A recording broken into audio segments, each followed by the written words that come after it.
Recording. Okay, so welcome.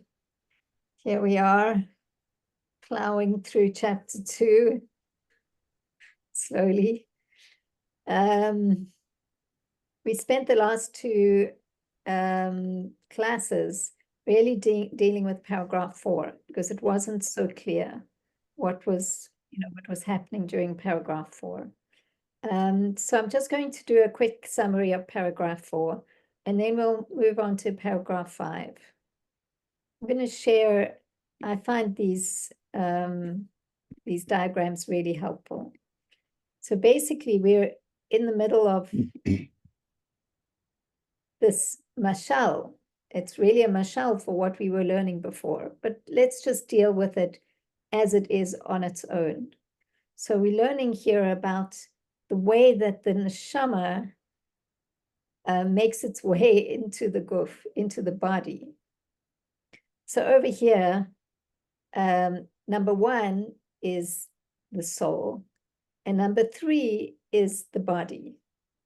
And we need mamutza, we need an intermediary to take this enormous pure light of the soul in order to bring it into the gashmiut. And we learned in paragraph 3 about how this happens in stages. So we need to know this terminology. You have what's called the Adam Pnimi, which is actually the pure soul. And in order for this pure soul to begin to move towards even the concept of a guf, so it dresses itself in the kochot hanefesh, which are the 10 soul powers. But the way that the 10 soul powers are in the soul is very, very different to the way that it manifests in the body.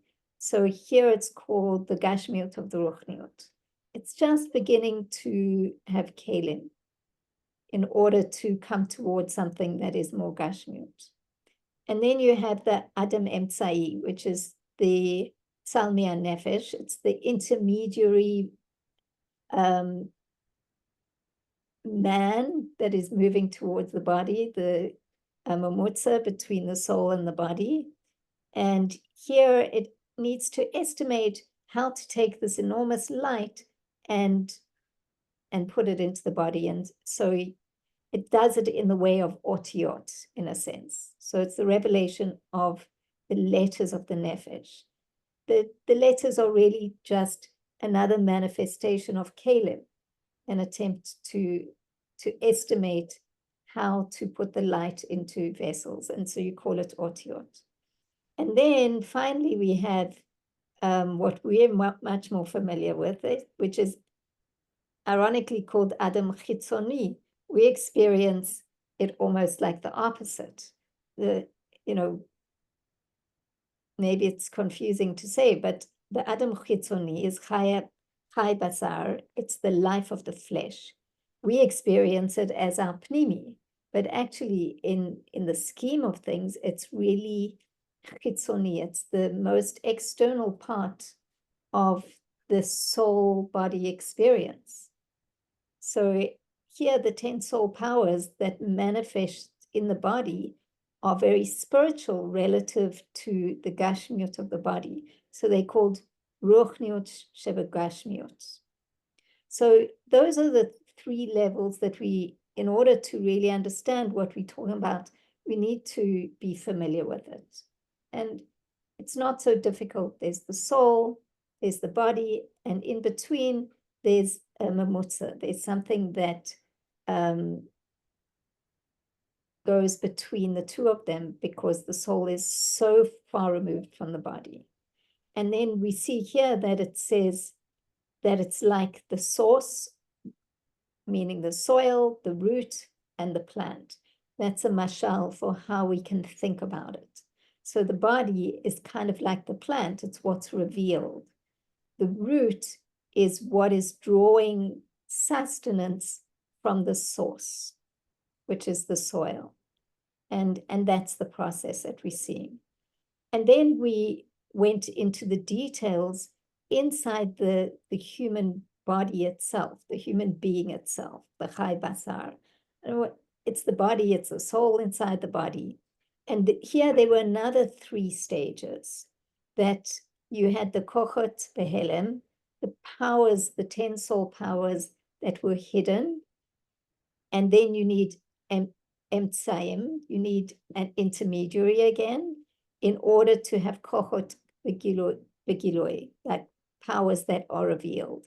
And here you're talking about the 10 soul powers in potential, like you have the potential for thinking, or the potential for chesed, and then when it's revealed, it's basically that you actually think and that you actually do chesed, or you think about doing chesed.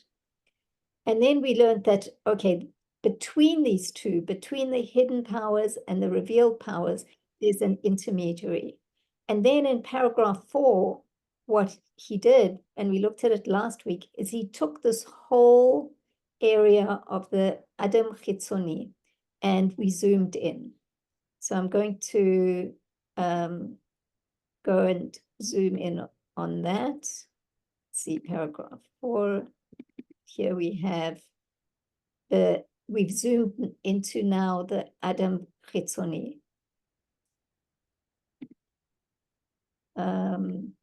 Just give me a thumbs up if you can see it, because I changed things around. You can see this operating levels within the body. Okay, good.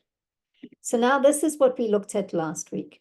Now we're inside the 3rd level, which is what we call Adam Chitzoni, the life of the flesh. It's how the soul is in the body. And we have these 3 stages of the hidden soul powers. And then we learned that the emtsaim, the intermediaries, are the chokhmah and the bina, and then the kochot that are revealed become revealed. And he didn't say it so clearly, but it seems like that's beginning with Tevuna, which are the emotions of bina, the midot of bina.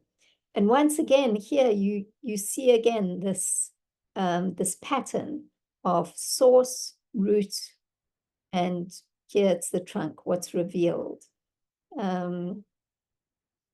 And Reb Hillel went into some detail about, especially Bina, about how, something that we dealt with before, that the idea is hityashvut, it's settled. When you understand something, it's hityashvut, it's settled in your brain, but there's no klita, it's not engraved in your brain.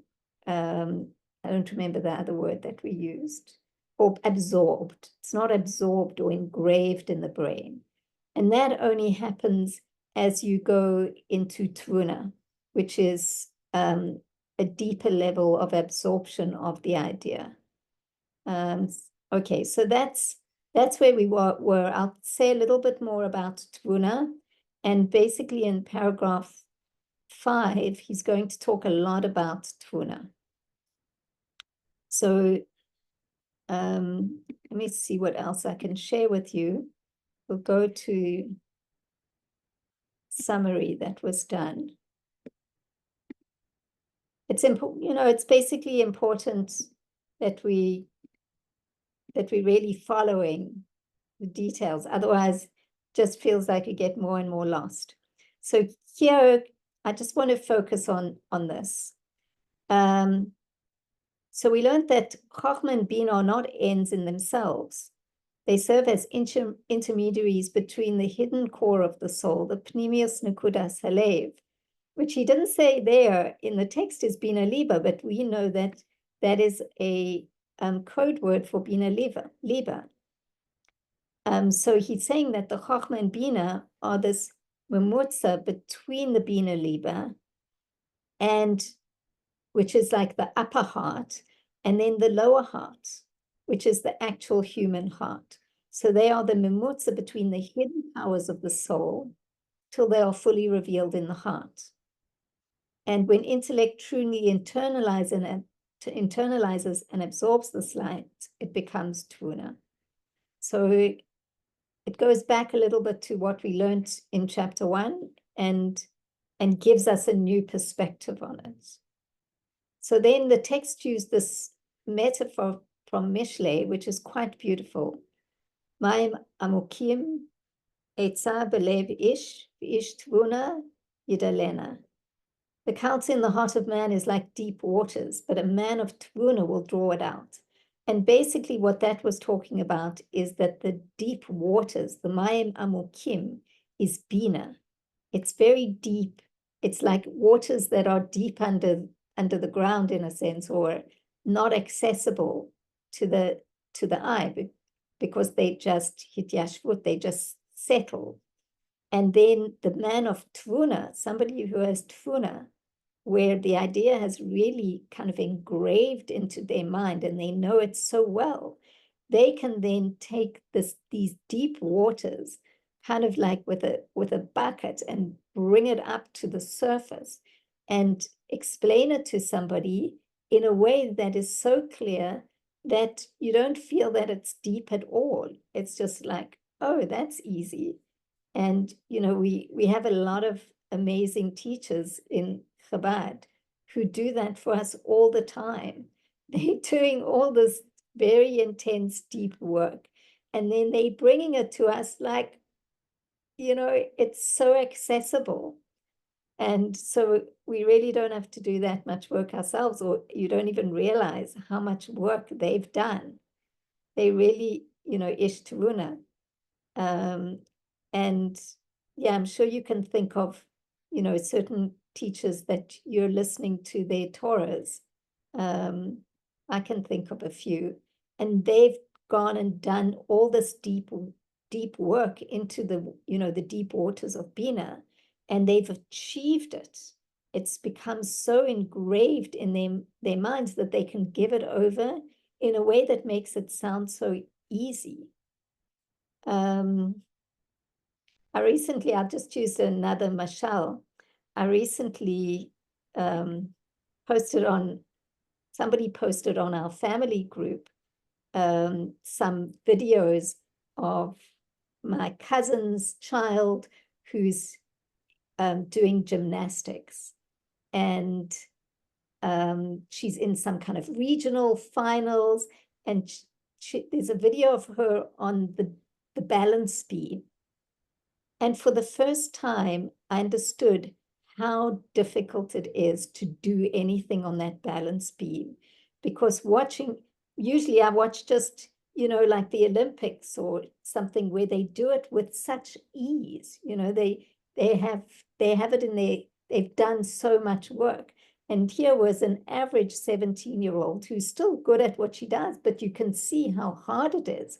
And she fell off the balance beam, and she did quite things that didn't look that difficult, but suddenly you realize, wow, that is really difficult.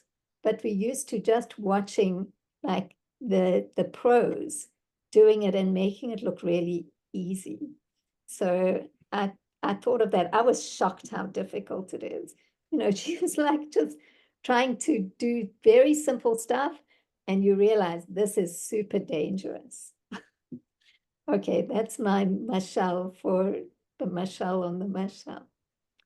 Okay, so now we're going to go on to paragraph 5. And here he's going to take us, I hope that everybody's with us, because now we're going on another expansive journey into the Omek, rochav, and Orech of Tevuna.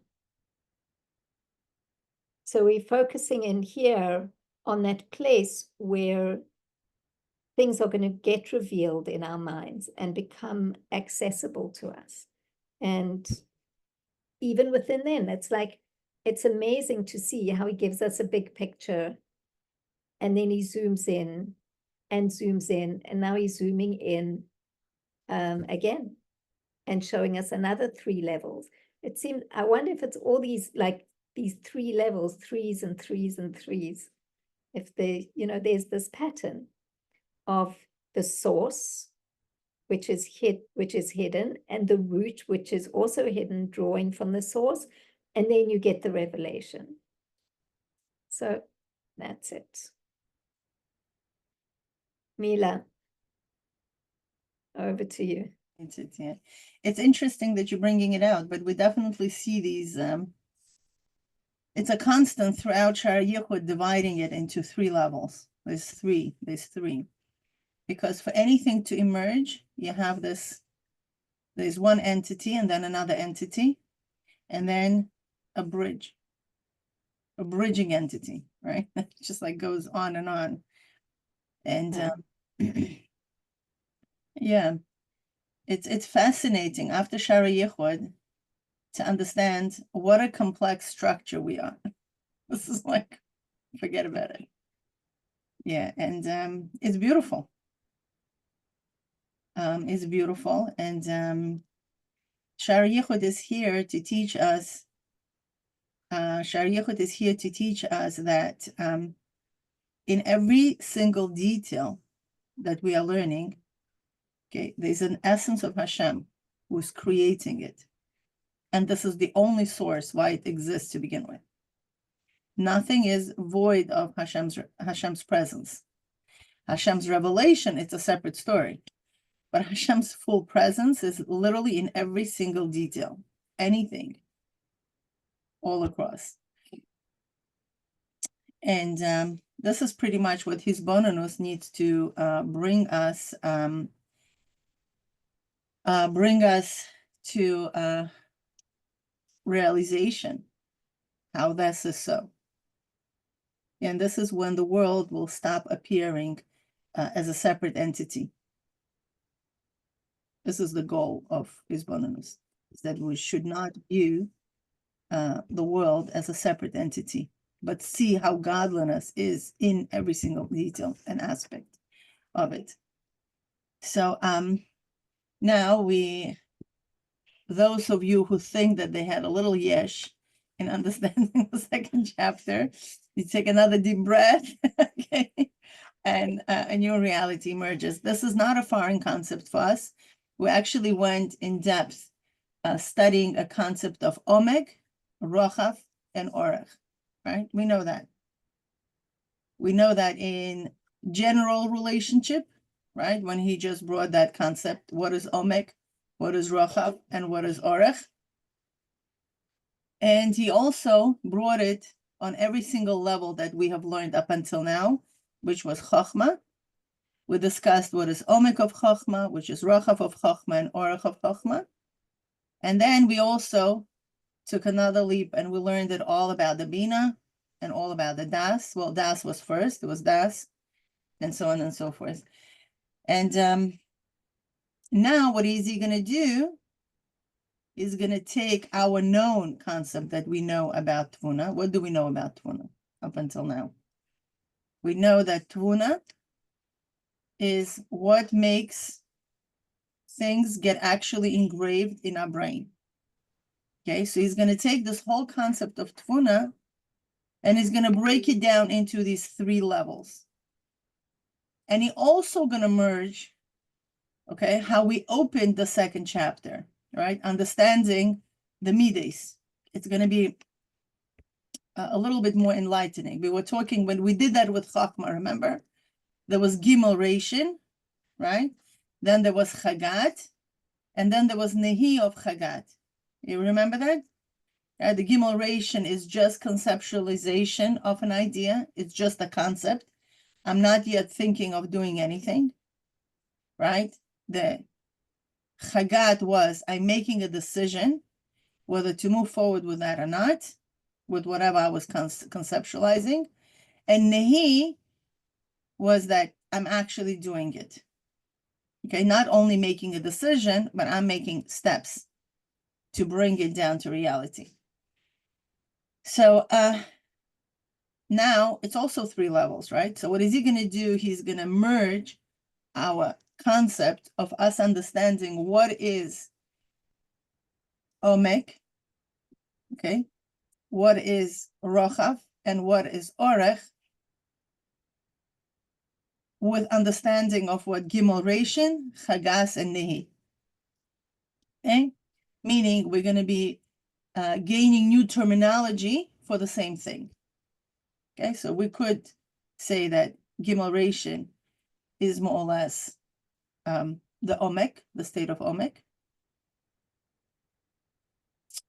The Chagat is the rochav, when we need to expand and figure out, are we really doing it? We're not really doing it. In order to make decisions, we need to pack it with details, right?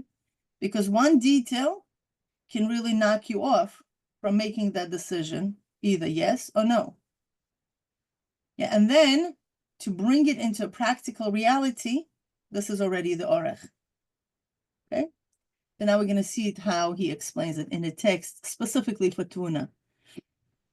Now, you might think to yourself, wait a second, why in the world he is bringing this concept and merging these concepts when we are talking about Tevuna? Why didn't he do it for Chochmah, Bina, and Das? What do you think your answer would be?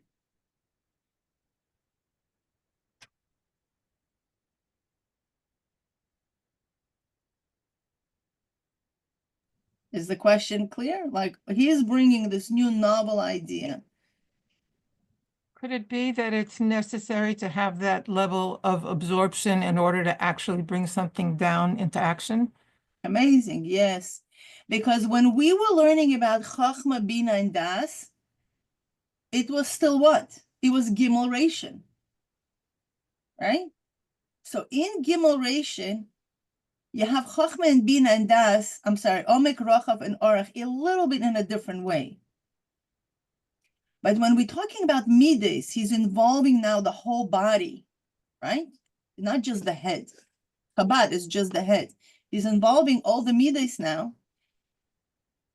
That is already where the decisions are taking place. In Bina, there's no decisions. Remember, that's why he went for 4 paragraphs explaining why Tevuna is now different, okay, compared to the whole body. Why Tevuna is not like Chochmah, Bina, and Das. Because Tevuna is what makes things a reality in this world. It's not hypothetical thinking. It's what really actually, like, you really want to build a house. You know, the people, they live in theories, and then they are practical people. Like, okay, what do I need to do? Oh, that changes the whole reality. Okay. That's why he's bringing this whole merging of what he discussed in paragraph 1 and 2, okay, about this Gimel Ration, you know, just theoretical thinking, making a decision, and practical thinking, which is Chagas and Nehi. Now we could see how Omek, Orech, and Rochav really works, okay? And you're right, it is because the Tevuna has a different nature than theoretical thinking, okay? There's no theoretical thinking here. We're talking about practical application. You're like, what are we doing about it, okay? And we're going to see that from the text, how that happens. So I just want to mention that I posted the text before we corrected the translation. So there will be a few things, if you downloaded the text from the WhatsApp, there are a few things that might have been a bit confusing because they were incorrectly translated. So as we go through, you can correct it, and a corrected version will be on the Google folder. Yes. Okay. So here Can I ask a question, or should I save it for after you go through no, it? you could use it if it's related specifically to this. So I'm wondering if, like, Tevuna is a very complex level. I mean, it seems like it takes a lot to get there. Yeah. What happens if one tries to put an idea or a plan in action when you haven't reached that level of Tevuna, like there's Yisrael Saba and whatever it is? Is that when things kind of fall apart and don't work out? Exactly. I mean, how many projects you are aware of that was a beautiful idea, but never came to fruition? Like nothing happened to it. For example, I'm going to give you a funny example. That should be off records, but whatever, I'll say it. I got a very interesting letter on Erev Lag BaOmer when I was talking about our event, I wrote to the Rebbe, we're doing this and that. And Rebbe spoke something very interesting. I didn't know what it relates to. Rebbe speaks about enemy from within and how it is important to keep Taras HaKodesh and something like that. I was like, okay, that's very interesting. This year, Baruch Hashem, it was an exceptionally calm year in our school. There was no rocking the boat. It was amazing. The team was together. Everybody did what they need to do. So I was like wondering, like, we didn't have that many challenges, enemy from within. Do you know? It's like it's a very sharp thing.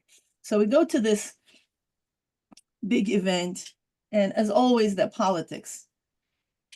It was two entities who organized this event. There's a little tension felt by schools. These two guys can figure things out. In the end, the marching bands were not allowed into the stadium.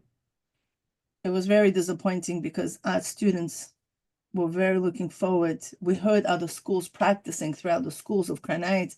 And finally, like culmination, we wanted to see how they parade, not only on the streets, but in the stadium. They were not allowed. There was also,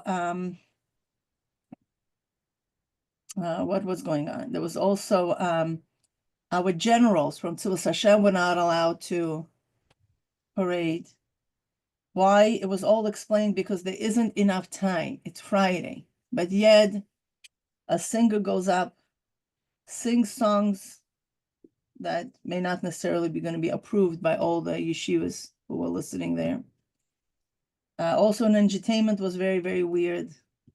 I really wanted just to pick up my school and go because I didn't want them to be exposed to this type of language. And, it's one thing when they see things on Utica Avenue. It's another thing when you're actually bringing them to an entertainment and they see these things.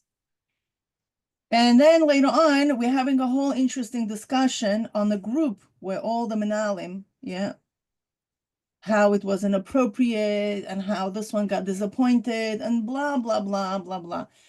I politely thanked everybody, all organizers, blah, blah, blah, and I was about to cut off. But the discussion went on and how it happens every single year. And every school wrote things.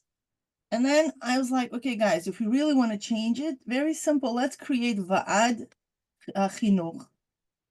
It's Va'ad Chinuch. It's a Chinuch committee of Crown Heights schools. Every school will have 2 representatives. We're going to be meeting on a monthly basis and discussing if any other entities outside of Crown Heights want to invite us as a school, right? We need to see all the entertainment and we need to agree and approve, and only then it could come to fruition. Yeah, everybody said, wow, this is an amazing idea, blah, blah, blah, let's do it, and etc., etc. And we could involve the local Rav and other stuff. Yeah, it's an amazing idea. Okay, I said, you know what? I'm using the power of Lag Ba'omer. Let's create a WhatsApp group. Okay, it has to be practical. If we want to change, well, there's no point of like expressing frustration if nothing is going to get done, right? So I created a WhatsApp group. I said, let's join. Let's talk Tachlis. What do you think happens? Do you think how many people joined the group? 0. Literally 0. I opened the group on Motzei Shabbos, nobody.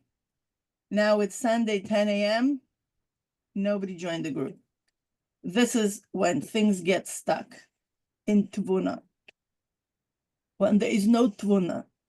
It's all theoretical, rattle. We call it noise, right? People are not happy, blah, blah, blah. But how many people are actually ready to change the situation, go out of the comfort zone and really unite and join? I don't know. Again, this is just an example. There are thousands of examples from within us. Let's say I want to go on a diet. This is it. I'm frustrated with my weight. I want to fly up and down my 3-flight school. Okay, blah, blah, blah. And then I'm like, okay, this is it. Today, we're starting today. Okay, until my friend brings me Napoleon. You understand? And then my whole decision goes, okay, well, we'll start tomorrow. And I'm sure in your life, you'll find thousands of examples where every single one of you do it. and I do it. We all do it. Okay. However, there are some decisions, phenomenal. We stick to it. We have no idea why. We have such strong conviction about something. The whole world looks at you like you are nutcase, and we still do it. And then you could compare, hey, what's going on here? Why there are some things that actually come to fruition, and there are some things that just stay in the realm of fantasy in a way.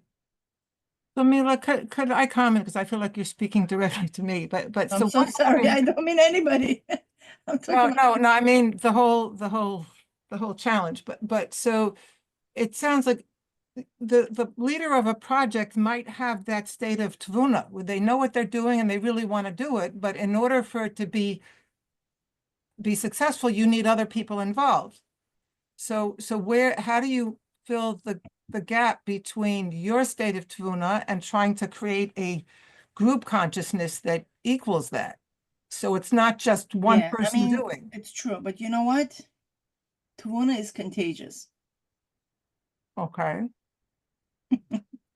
Okay, Tevuna is really That means that you will act on it as much as you can and other people will catch on? Not really. I'll tell you, we're going into the realm of energy. Okay. Mhm. What do I mean? If you are around Ish Tevuna, for example, I'm going to give you an example. There was one guy, he was Frayid. Okay. They dragged him to 770 for the Rebbe's Farbrengen. This guy comes in from afar, from all the way to the back. He sees the Rebbe talking. Okay. He walks out. It says, this is it. I'm becoming from. People were like, what, you understand what the Rebbe said? You speak Yiddish? I mean, listen, there are many Fry Yid that speak Yiddish. He's like, no, but I never met a man with such conviction. Like, whatever he says, he believes in. That's contagious. Do you know what I mean? Like, as much as we want to work with our teams, as much as we want to delegate and want to give, what are we really conveying to our teams? Are we really involved emotionally? And we are 100% sure about that what we are doing is going to save whatever else you're saving? If yes, then you don't need to really work so hard on training your team. People who are attracted, who have shlichus in that particular project will automatically be attracted. But if you have a doubt, they will feel it as well. It's a nonverbal communication. We're already talking about energy. It's not about what you say, it's how you say it. When you're really speaking without any doubt and you are yourself on fire from your own project, as a leader, you will catch people who are looking exactly for this.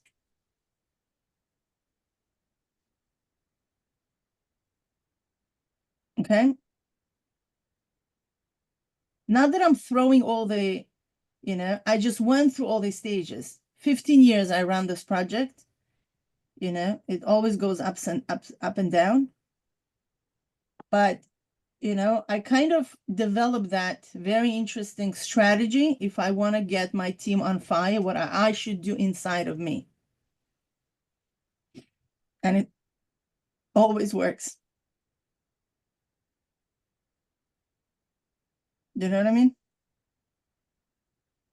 Because unless we're going to deal with our...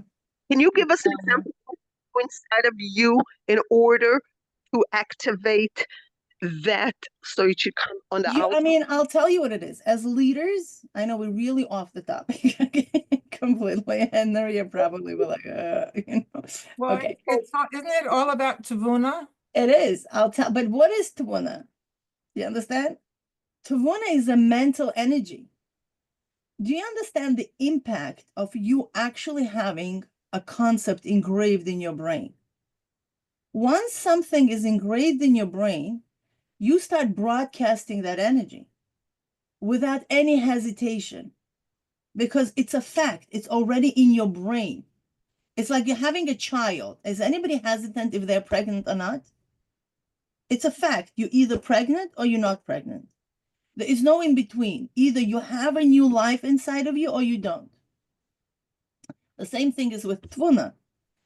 It's either it's engraved in you. You understand? It's developing. It's like a baby. It's gonna be born one day. But even if you broadcast, you're still, the other people No. have to learn how to do it. No, that's what it is. You're right. If once it's Tevuna, you know exactly what should be done. You have that conviction, you have that clarity.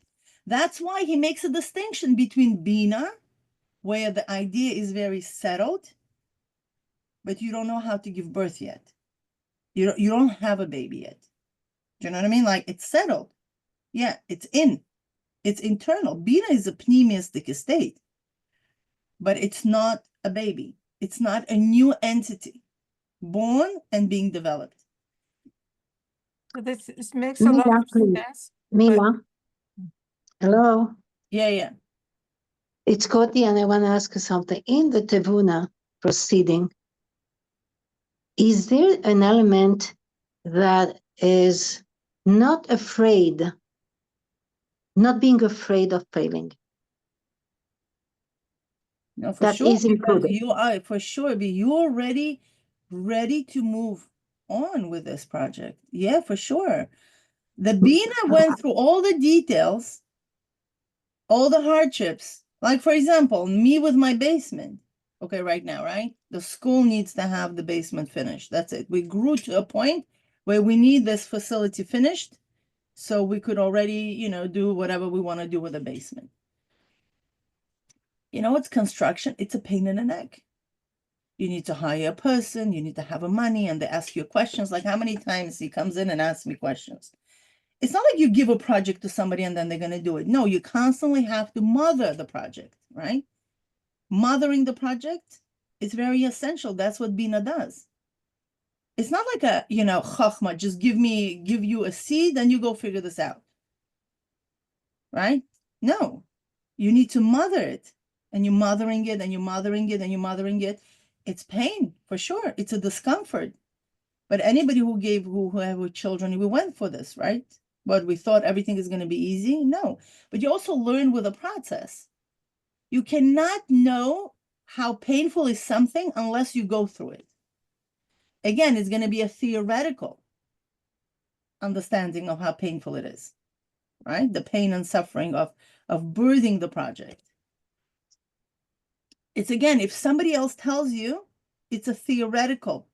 Once you go through it, it's a practical knowledge. You understand what I mean? Like, it's a, that's why, like, for example, I would never go with a doula who didn't have kids herself. Like, you know what I mean? Like, you don't go to a marriage counselor who is not married. You don't go to, I don't know, learn how to lose weight from a person that never lost weight, that were just naturally thin. You don't go to them because they have no idea what they're talking about. They're going to tell you things theoretical. They never went through that pain. You never go a business coaching to take out your business from rubbles if they only had successful businesses and never filed bankruptcy.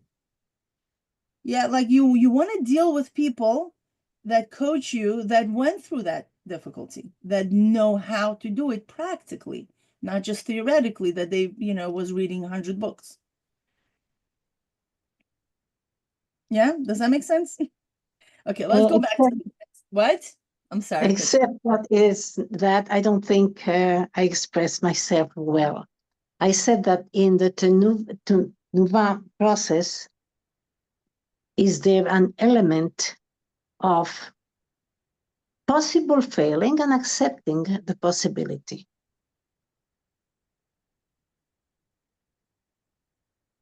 What failing are you talking about? No, it can't. Once it gets into Tevuna, it's get engraved and you're going to get it done. But I also Failing maybe in Yisisiashwas, yes. Meaning the idea is settled. only not getting the outcome that you expected. So you see Exactly. that failed, but that might open up to another possibility. No. Okay, but That allows you to be flexible. No, Tevuna wouldn't get you there. No, Tevuna is you doing what you want and greater of what you want. Yes, because Hashem meets you and he says, okay, you worked so hard for 1 million, I'll give you 10. But it's always an element of a surprise for good. Mhm. You know, meaning Hashem takes you to a greater height with your project, whatever else that may be, that you didn't anticipate. It's true because we have limited perceptions. As great as we might think, compared to Hashem, we're like animals. It says in Tanya, right? Recently, it's like Behemoth Haisimach. It's like I'm like an animal compared to, to higher realms. So therefore, we make our hishtadlos on our, very little level, little scale, but Hashem surprises us with much greater. But I'm interpreting failing at something that a person wanted to do and they couldn't do. Okay. Mhm. Whatever Okay. reason.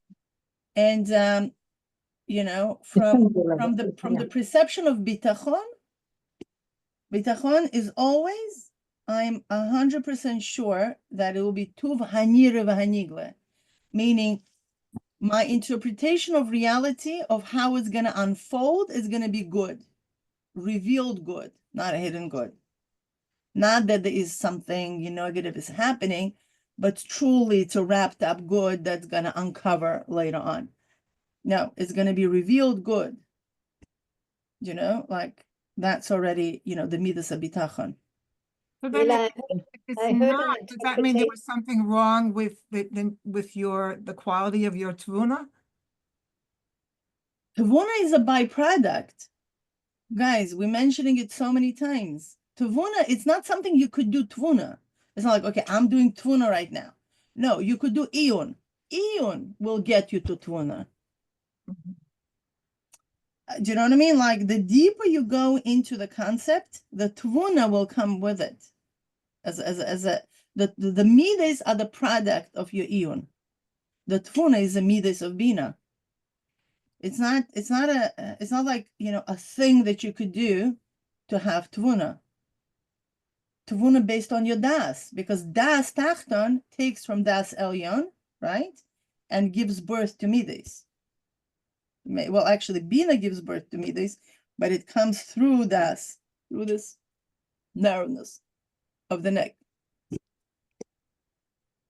Okay. Mila, I heard an interpretation, just very briefly, of one of the 12 psukim, Yagati b'matzati, where it says, if somebody tells you that they put in effort and they found, matzati means found. So you would have thought that it says that I put in effort and I succeeded, as Cody is suggesting, like, okay, I put in the effort, now it's going to manifest the way that I intended.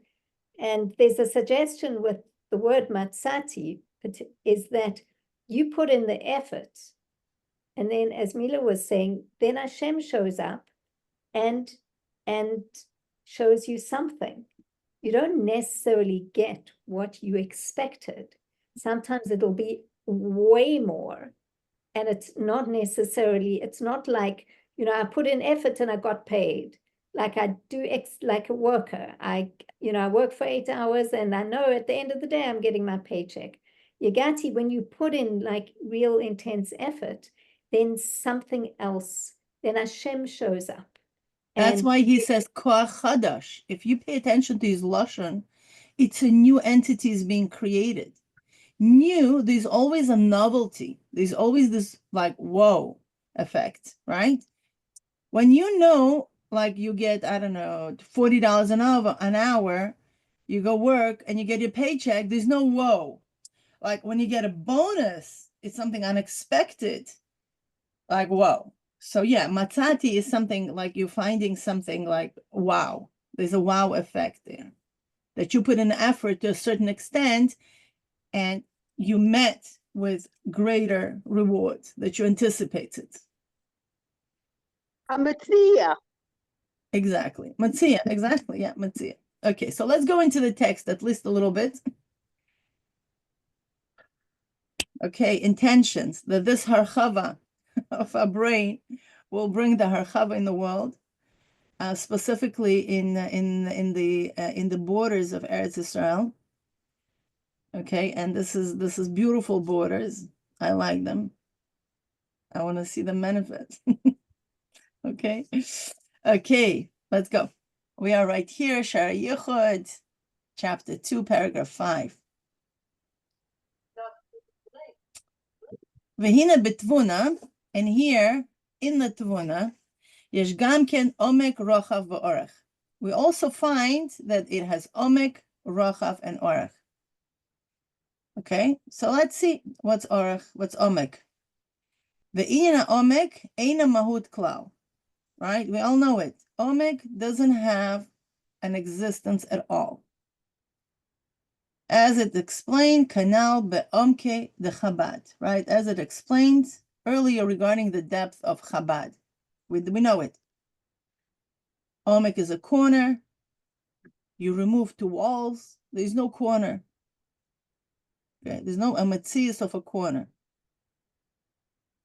But what is it in relationship to Tevuna? It's rak klitas hasechel bekli moach hagashmi. But this is only the absorption of the intellect in the vessels of the physical brain. That absorption, that process of absorption is the Omek. That's all. Easy, right? Shekoach hakolet b'chi tov nikra Tevuna. Because that power that is that absorbs in the most effective way, it's called Tevuna. This power, that's just what it is. The power to absorb is called Tevuna. Okay? And the process of absorption is the Omek of the Tevuna. Okay? V'zeu Omek Tevuna, shehi b'chinas haketer sheba. Right? And as we know, the Omek of the Tevuna is the keter, right? Is the crown. Now, what is the rochav? Ve'inyan harochav hu laharchiva b'machshava b'ribui ofanim shonim. Now, once something gets absorbed in your mind, you're becoming a little bit obsessed with thinking about it, right? It would be really funny to say that something gets up, I'm going to put such an effort in understanding something that is going to be engraved in my brain, but I couldn't care less, right? It doesn't go together, meaning you cared enough to put in an effort and you are constantly thinking about it. So now, what is rochav of this, of the Tevuna? It's when the idea gets expanded in your brain in all different kinds of ways, okay? In which ways? We're going to discuss now.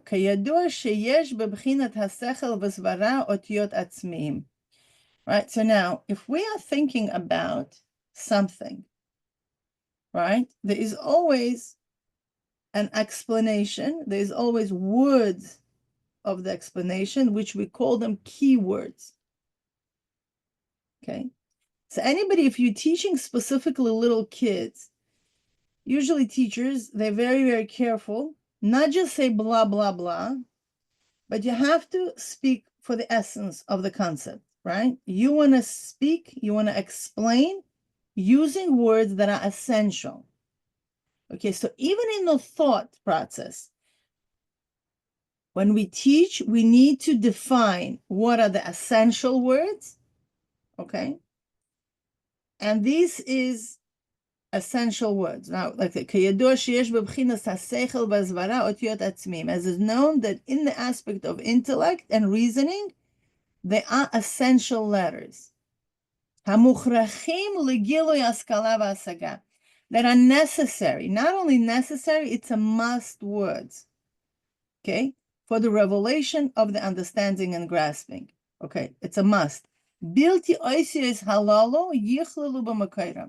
And without these letters, they would be included in the source. What does this mean they're going to be included on the source? They just can't be explained. Like you're going to be explaining something that a child is not going to grasp.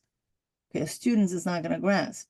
So you need to say key words that are essentially describing this idea. Okay, so that in the Tevuna, the rochav are these essential letters, okay, that are describing the tachlis, right? The bottom line of the concept. Okay, v'yina machshava zos nikrava machshava iyunis, right? And this thought is called machshava iyunis, analytical thought. Okay, we have it. And what do you think that is? This is none other than the Malchus of Bina. V'koach hamachshava zod nikra Malchus de Bina. And the power of this thought is called Malchus of Bina. Right? Many of you would be like, hey, wait a second, what Malchus is doing here? But what is Tevuna? Tevuna are the Midas of Bina. Yisrael Saba was the Midas of Chachma, and Tevuna was Midas of Bina.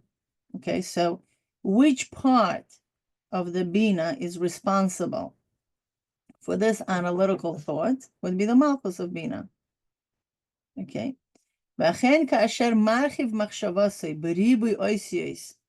And therefore, when he expands his thought in all different variety of letters, right? Right? That are not essential.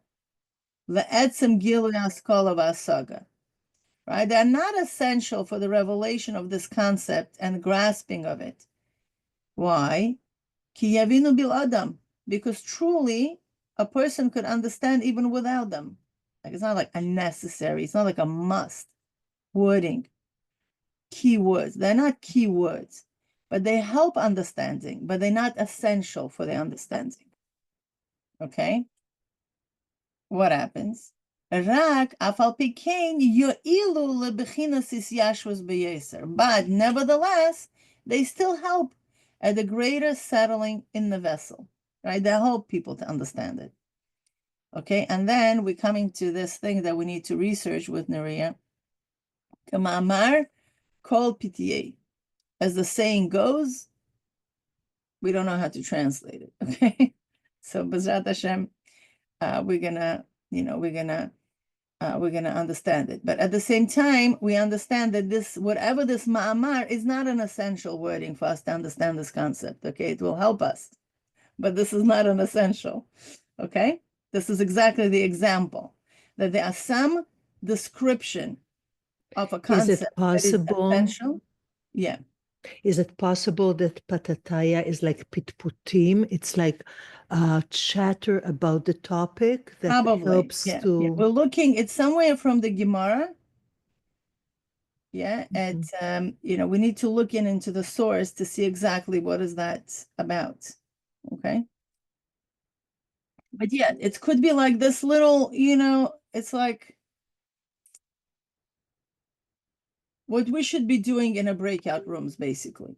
Do you know what I mean? Like we get the essence of the idea, and then we kind of like discuss it among ourselves to help us settle the idea based off, each other's experiences. Do you know what I mean? But it's not essential because the essential characteristics of the concept was already given. But then there's like this little wordings here and there that help us to settle it, right? Right, so now these level of letters are called thought of the intellect.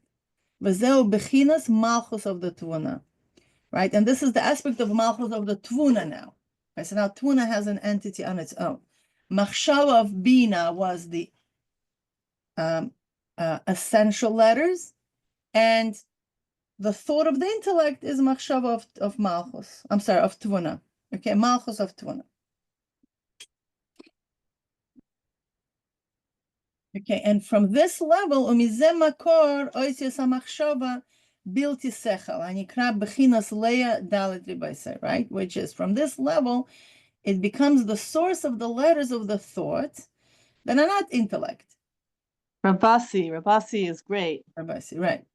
Which is, it's called the aspect of leah, the large dalet. Okay, in the end of the words of the Shema, right? It's like this big dalet. right? And this is the aspect of Leah. Now, when there are thoughts, okay, about something, right? But they're not necessarily an intellectual thought. Okay, now, v'hine bebechinas hisyashvus.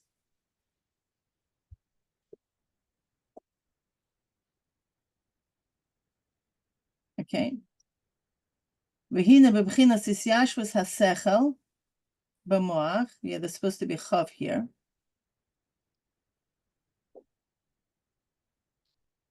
One second, let's correct that.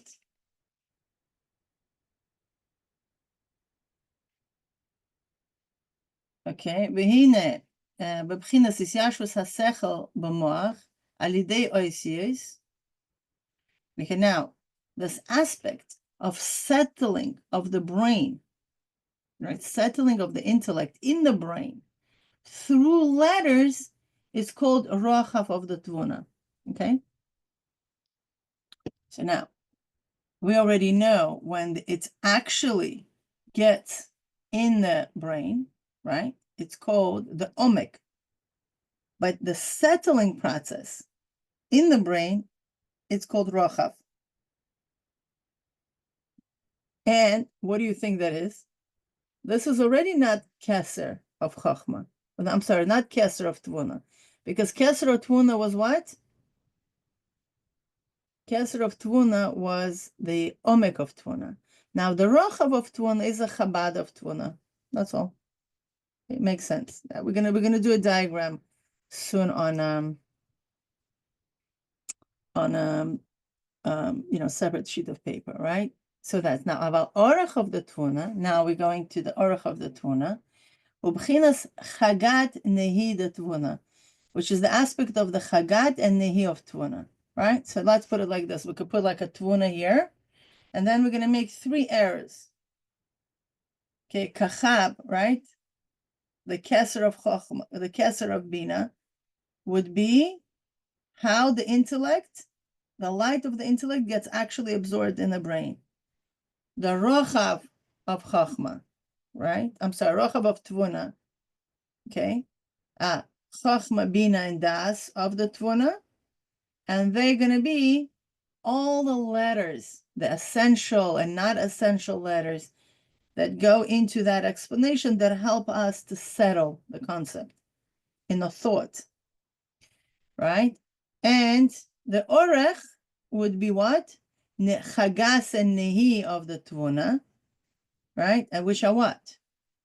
So now in Chagat of the Nehi of the Tevuna, there are 2 ways, okay, 2 levels. Okay, so now we're going to go, you notice, right? The lower level usually has this branching out into 2. Okay, Vesofanim. Aleph, the first one. Mila, can I just ask a question here? Maybe I missed something, but it seemed to me that it was saying that the rochav is the malchus of Bina and the orech is the malchus of Tevuna, and now it's giving us a different He model. didn't say that Orech is a malchus of Tevuna. He never said that. Okay, so then I misunderstood. He just described there are 2 levels of the thought. In the rochav, there are 2 aspects. The essential letters, which are the malchus of Bina, and not essential letters, which is the malchus of Tevuna. They're all in rochav. Okay. Now, the 2 letters, now we're going to the 3rd level, right?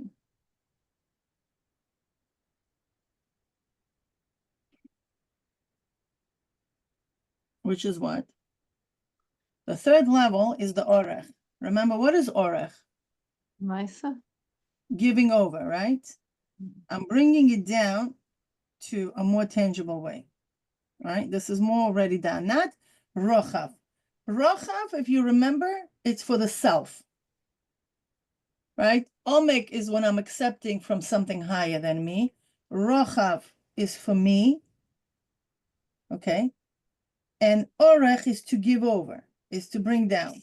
Okay, so now let's see how that relates to this. Now, the first level of the Orech, מה שמצטרף מעצם השכל, התפעלות ועונג במחשבה. After I already settled the concept, it's in me, right? I have the excitement and pleasure in my mind from the concept, right? It's my, it's like, you know, when your brain literally lights up with like this, oh my gosh, I got it. You know what I'm talking about? It's really like in me and it excites me, right? That's called hitpalus ve'onek b'machshava, b'moach, in the brain. V'nikra kvel sheb'moach, okay? And this is called the excitement in the brain, okay? Which becomes hamakor litpalud belev. That becomes the source for the excitement of the heart. This is where the excitement of the heart comes in. That's from Chagat of Tevuna.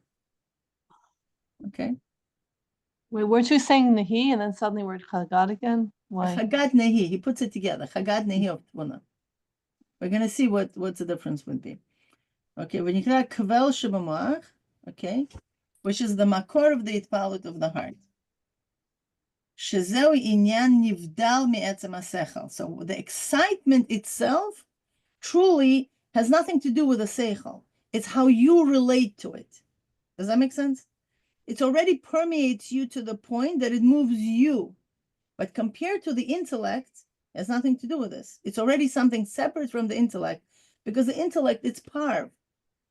Intellect, it's not to be excited. When I bring this intellect within me and I get excited, it's in me. It has nothing to do with the intellect. Does that make sense? Intellect, it's a pure form. Now it lifts me up. Amazing. That's great. But even though it's coming from the intellect, but it's already a separation from the essence of the intellect. Okay? Because that's how I relate to it. It's very personal. It's personalized. Okay? What happens? Because what is the essence of the seichel?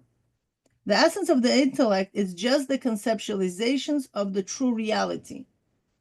It's not personalization yet. Okay? Once it becomes personalized, that's already a deviation from the essence. It doesn't mean that it's bad. It's actually very good, because now the idea gets personalized within me. But in comparison to the essence of the haskala, it's a separation. Right? Because the essence of the concept has nothing to do with excitement and pleasure that somebody is deriving from studying it. Okay? I can't speak now. Yes, 1 second.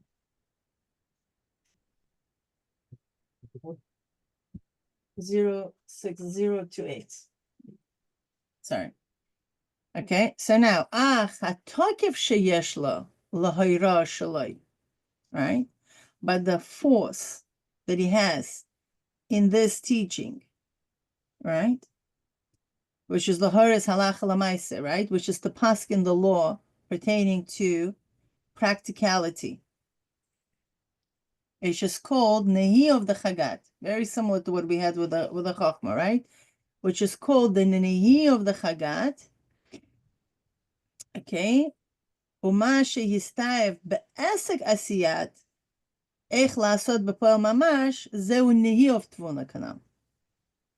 Okay. Now this is already the Nehi of Tevuna. Okay. So here we go. We basically have Chabad, we have Keser, we have Chabad, okay? Then in the Tevuna, we have, we have Chagat, Okay.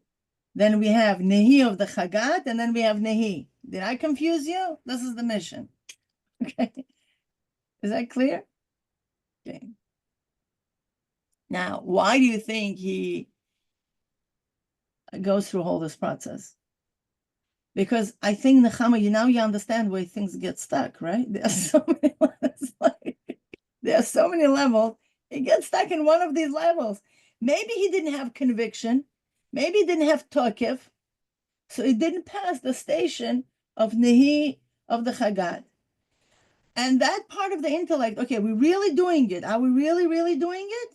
Remember the story with this group that I created? This is where everybody is probably thinking, where they hold on to this. Well, then, Unless it reaches this point, we have to do it. It's a matter of urgency, matter of importance. We have the tokef. We are excited about it, okay? Then somebody's going to join this group. And not only are we going to actually meet, are we really going to discuss something? Are we really actually going to go to a rochav?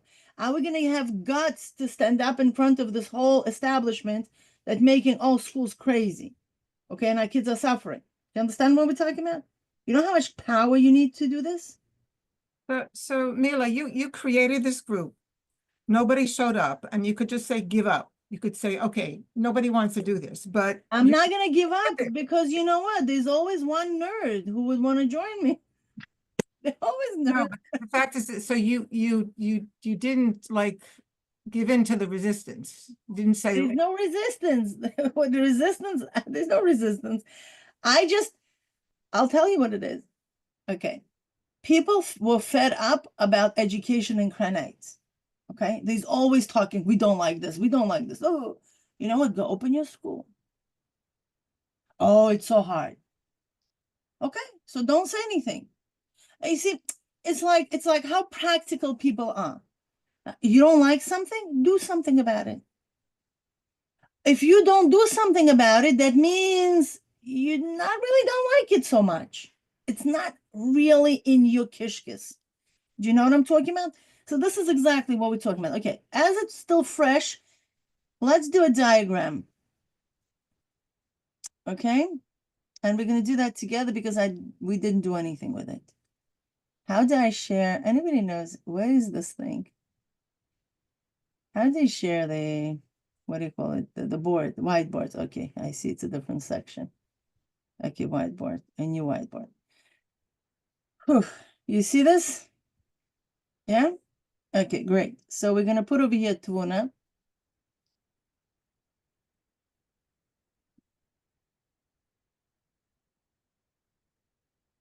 Okay.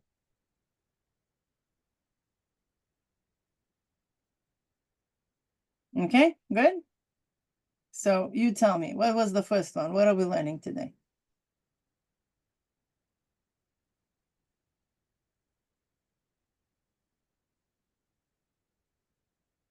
the Omek of Tevuna.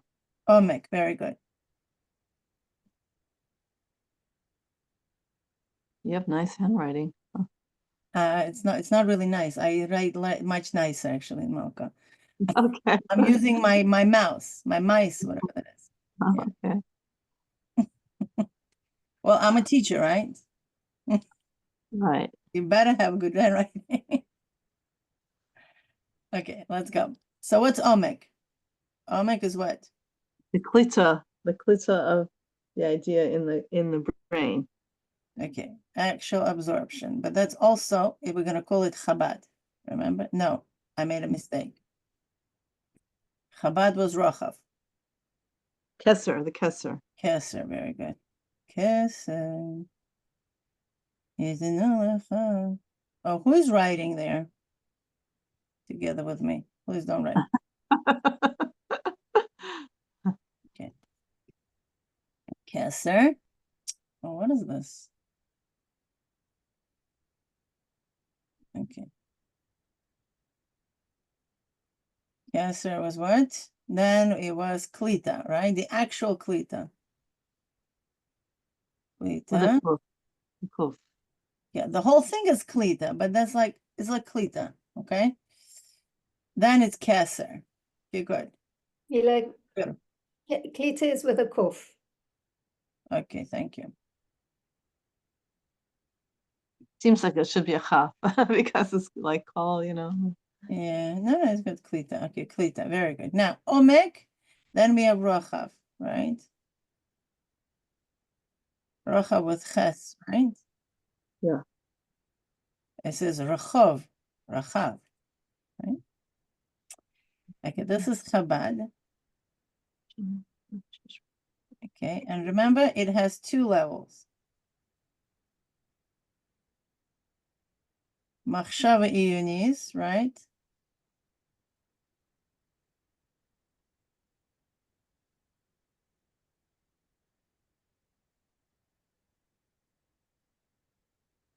Which is what?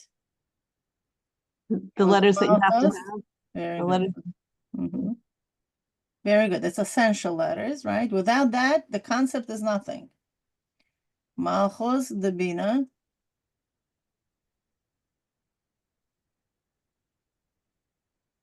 And was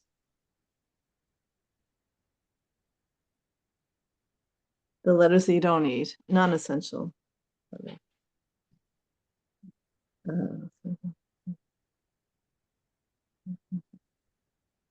Machshavat sounds like Sechel, right? I'm sorry. okay. Machshavat Sechel. And this is called Malchus of Tevuna. Really?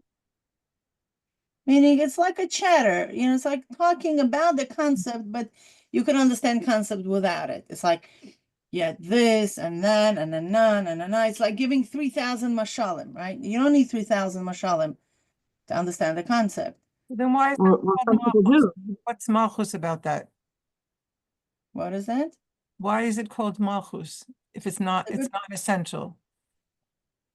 Well, because essential is Malchus of Bina, and this one is not essential, but it helps. It helps. It helps understand the concept. Obviously, with it, you understand the concept more. Because you see, in our brain, there are two different energies. When you are so hyper-focused in the machshava iyunis, you are like this, calculating your letters, calculating your words, blah, blah, blah. It's still an indication that it's not fully internalized. You are deeply thinking in it. When something already so engraved, you could be cooking your cholent and chattering with your kids about it. It's without strain. You know what I'm talking about? The second level, Malchus of Tevuna, it's when it's just like easy. Like you don't even need to put your uniform. It's like a dancer who's like walking down the street and dances. You see these guys like ballerinas, they just go on a street and they dress like me and you, and they do all kinds of cool stuff. Or like musicians who like go on subways, okay? There is no sound system. There's nothing going on there. And they just take out the violin and play a masterpiece, just like randomly. It got to them to such a level, they don't need a whole situation to get them in the mood. It's like, becomes like this chatter level where, for example, like I was learning, hair design, believe it or not, I came my previous Gilgo. We had two masters, okay? And my mother and my father decided that I'm going to be learning by this fantastic master that literally had like women lined up for him, okay? And he had only scissor and one comb that were missing a tooth. Okay? And the next to him was this guy. He had all kinds of gels in front of him, all kinds of combs in front of him. And he looked like so, and when he would cut hair, he had this, whatever, it was just like a whole performance. And I, as a young girl, which I was 16 at that age, really liked the other guy because he was like so, he had like a thing, an apron, and all kinds of things stuck on his pocket. like million combs and million all kinds of things. And for me, it was like, wow, what each one of them functions and blah, blah, blah. And this guy was just like this humble guy, was a little bit like slouchy. And I couldn't understand why he has literally 40 women waiting outside of him. I'm not exaggerating. 40 women were literally outside of him. And this guy has, okay, 5, 10 at most. Like, what's the difference? Like, this guy looks much cooler. Look at this. He has so neat, and his station is so cool and everything. This is what Tevuna is about. He didn't even know, like, he would even smoke in the middle of him cutting hair. Like, hello, where's your professionalism? And he didn't look professional. He looked like a guy who just, like, I don't know, came out of his garage and like cutting women's hair. But the work, it was astonishing. He would do masterpieces with people's hair. Was the reason why women would be just waiting 4 or 5 hours to get in line for this guy. He was a hair designer. But he held himself like, I don't need anything. I just need one comb and scissors, period. Why are you making a big deal out of it? Exactly what Tevuna is. It becomes a chatter. He was also a psychologist. The woman would talk very interesting things with him, and it would guide them. You know, these guys, I don't know if you're familiar like with this realm of life. And it was just like, this is exactly what we're talking about. This is already machshava of Tevuna. It's not iyunis. The other one, he has to have iyun. You know, he almost has to cut hair on with a sargel. You know what I'm talking about? With a measuring tape to make sure that it's all correct. The other guy, it's part of him. The chachma already in his hands. You understand what I mean? He doesn't have to work so hard. His hands are doing it. His intellect is off. That's why later on, if you remember, he said, there's no intellect. There is no intellect. He doesn't have to think. He does it already. The hands are his chachma. The hands are his head. You understand? That's why he could have this broken comb and he could do fantastic, amazing things because he knows how to do it. Okay? It's like my mom's rolling round, dough. You know, I saw on internet, they sell this rolling mats that has little circles like this. You understand? That show you different proportions. My mother doesn't need that. She does perfectly round matzahs. I remember as a child, I always was stunning. And she does effortlessly. You know, she's doing like this. And in 3 seconds, she has perfectly round, huge matzah. And like, I remember struggling, like I can't even do a circle. You know what I mean? I was like, Ma, how do you do it? That's Tevuna. What do you think she thinks when she's doing it? No, she thinks what she should buy, other things. She doesn't even think about what she's doing. Her hands are doing it. Do you understand? This is what we're talking about. So that's why it's like a chatter. It's like, it's like when you're learning how to drive, right? You're sweating, you're holding on to your, what do you call it? To the steering wheel. Your breath is like, oh my gosh, and for the first half a year, this is pretty much how you're going to be driving. You have to look like this, and you don't even know how you should continue driving because you have to look like this. And, you get all uptight and you're very jerky, right? And then finally you're driving, but kids cannot talk in the background. Okay, I remember, I was like, okay, I wouldn't even take my kids to drive because I would get so nervous. What will happen if somebody will unbuckle themselves? What will happen if they'll be screaming and having a fight? I'm going to get myself into a car accident. Chas v'shalom, right? That's how tense we are when we drive, when we are on machshava iyunis level. Yeah, it's tense. You have to be hyper-focused. All your senses have to be focused just for performing this task. But then, after 10, 16, 20 years of driving, okay, you could be even eating, I don't know, could be thinking Chassidus, you could be, I don't know, speaking to your friend, and you could have a whole school bus of children. You couldn't care less, screaming their heads off. It doesn't affect you. Okay? That's it. You could even, your child would be saying Tanya by heart, and you can even correct his mistake. This is what we're talking about, right? So the idea gets so well-oiled in your system. It becomes part of you. You're not thinking how you're walking. Look at the 1-year-old child. He's like, a whole world stops when he starts learning how to walk, right? It's like a thought process. And you could take any skill, anything that you know how to do well. You'll have tons of machshavat sechel of malchus of Tevuna. Okay, we're good. Now, Orech. Gonna go to Orech.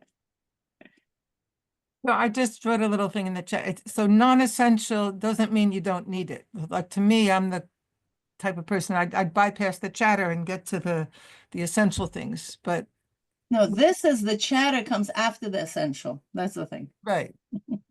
Right, but But there's you chatter. need, but you need the chatter. Yeah. What? Do you need the chatter? Yeah, for sure. Why not? Yeah. You It helps could, I the mean, person, like, it helps people. For you, something is essential. You get it already, but someone else might not. And the chatter is like, it rounds it out. It brings it down more, no? For sure. I mean, anything that we might think it's not essential for the level of Bina, but it might be essential to get to the level of Tevuna. Because you see what he does, for example, this whole concept of Omek, rochav, and Orech, right? Once you know essential and non-essential, part of it you could apply it to any situation, any situation. You can apply it how to cook your soup. You understand? It's the same system over and over because you recognize the patterns in things and you could apply it to things that are completely not related. And that's why people might think like, what's Ish Tevuna? Ish Tevuna goes to pick up deep waters, brings it out, okay? And people could think like, oh, well, how did you get there?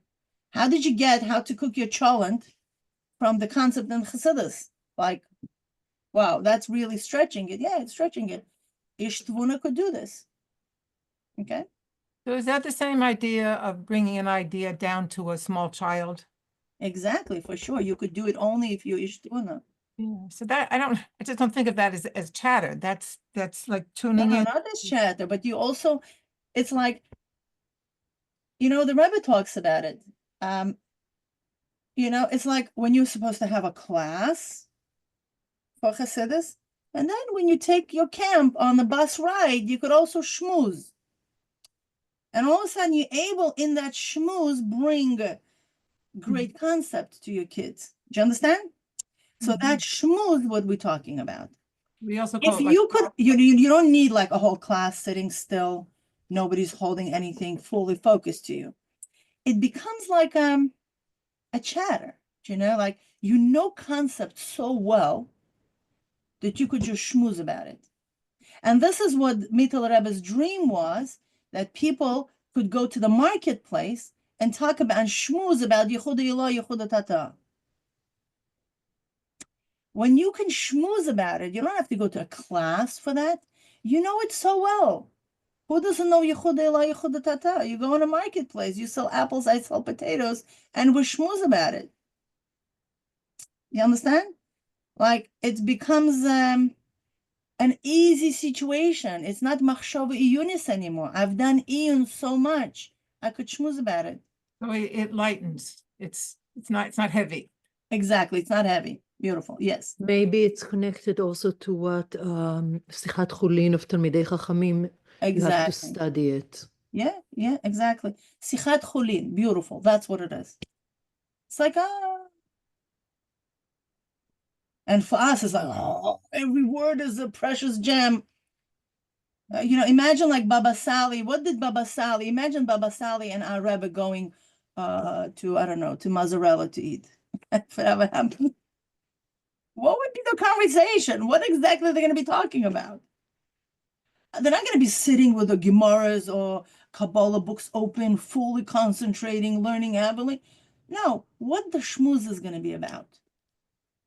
This is the machshavas hasechel, that for these great giants tzaddikim, it's like, it's a chatter, you know?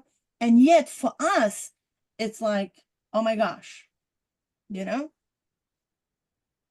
Okay, let's go. So we have Would you say it's like associations, that you have your main, your main thought, which is essential, and then it's not so much mashalim, but you think of other examples and other ways that it manifests, and it's secondary to the ikar, it's secondary to the main thing, but it's just how the brain works. Once you have the main thing, you're thinking of many, it's like associations with that same thing. Or I mean, usually we think of that as orech, but I guess if it's inside and you didn't bring it down yet, then it's your own associating that main idea with other ways of manifesting it, or other similar thoughts. Yeah, I mean, you're right. It's just like it's assimilating the great concept into, do you know what I mean? Like it's trickling down into, like down the body already. It's more of a somatic experience than just the brain. Do you know what I mean? Like it gets integrated into your being. Okay, anyway, so let's go to Orech. Orech is interesting. Now, Orech has 3 levels, remember? So what I did, Chagat here, right? And this is what was, when I have Chagat, what's Chagat? It's my Hispilus, right? It's Hispilus and Omek in the concept.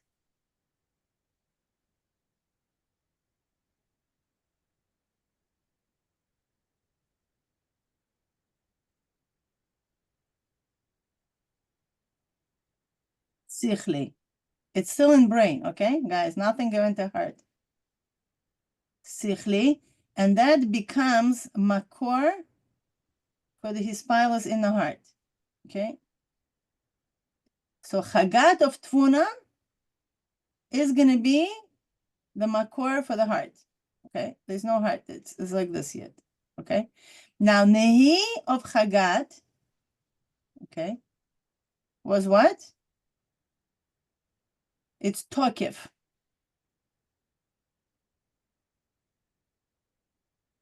Tokif was Kuf or Chaf. Tokif. Kuf? Okay, right.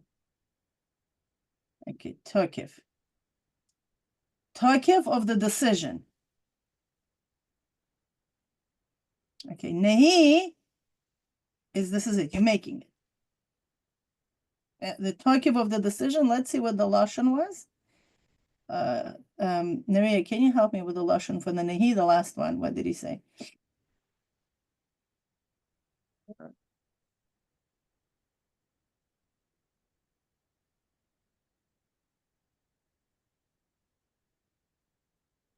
Sorry, I don't have it myself. Okay.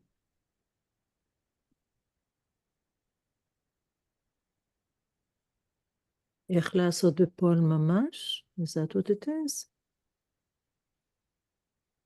Okay, and what emerges, right, in the performance of action, how to do in practice, okay? Be'esek asiya, la'asois b'poel mamash, right? So he's like, okay, like right now, I need to do it. Like literally, like what am I doing? Calling, like very action oriented. Okay, asiya b'poel mamash. Okay, so nehi is asiya b'poel mamash.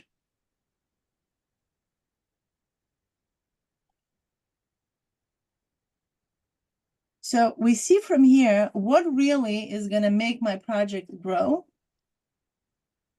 is that I thought it well. I could even talk about it, just schmooze about it. Okay.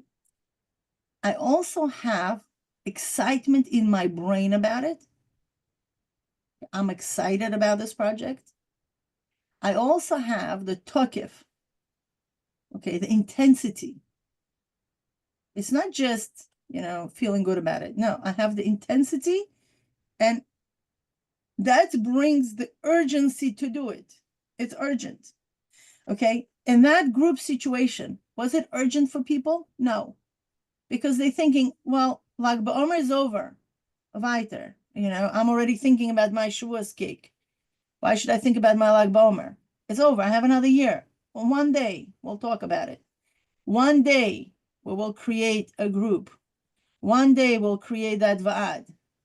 One day I'll go on my diet. Okay? There's no Tokef. Tokef Hadas, right?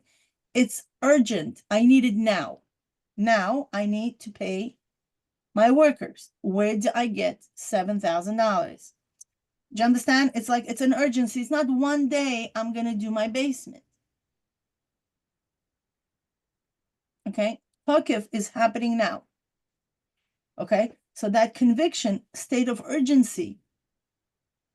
And then Asiyah B'Pel Mamash, it's like, okay, here I found my $10,000. I went to bank, I cashed it out, or bank check, whatever that is. Here, I paid my workers. You're doing it now. Okay, I'm giving you 2 weeks to complete the job. And I'm on top of him because there's a state of urgency. I really need it. And you'll see,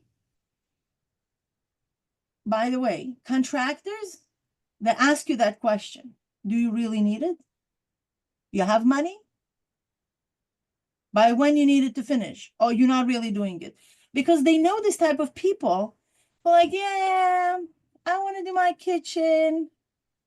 What do you want? I don't know. I didn't decide yet. When you need it? Not sure. My daughter has a chasana today. Tomorrow I have a bris. Okay, they'll tell you, bye-bye. Call me when you are here. Call me when you are right here. Okay? When you're in Orech of Tevuna, call me. We'll help you. But if you're still somewhere over there making your decisions, don't waste my time, because what's going to be? I'm going to come to you. I'm going to help you make all those decisions. But then you're going to say, oh, it didn't go through. We didn't have money. Oh, I still deciding what tiles in the kitchen I want to have. Oh, I'm not sure. You understand what we're talking about? Like, they're anshe masse. When you're dealing with anshe masse, they don't want to get involved in your whole processing situation because they want to get money. They want the job done.